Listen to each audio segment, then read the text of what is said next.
আমরা জাতীয় ঐক্য চাই সাম্প্রদায়িক অশুভ শক্তির বিরুদ্ধে।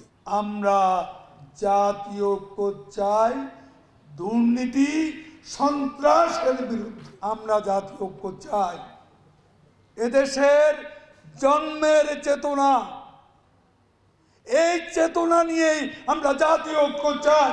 জাতিসংঘের মহাসচিব বলেছেন যে শেখ হাসিনা বিশ্বের বর্তমান রাষ্ট্রপ্রধান সরকার প্রধানদের রোল মডেল হতে পারে।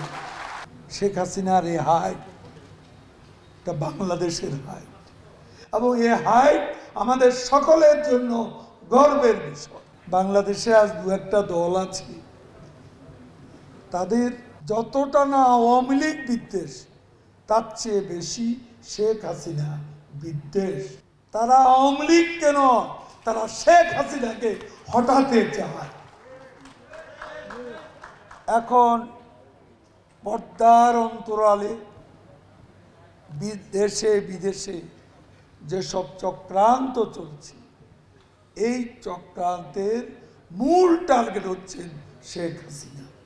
তাকে হত্যা করারও পায় তারা আছে। 20 বার তো অ্যাটেম্প নিয়েছে, ব্যর্থ হয়েছে।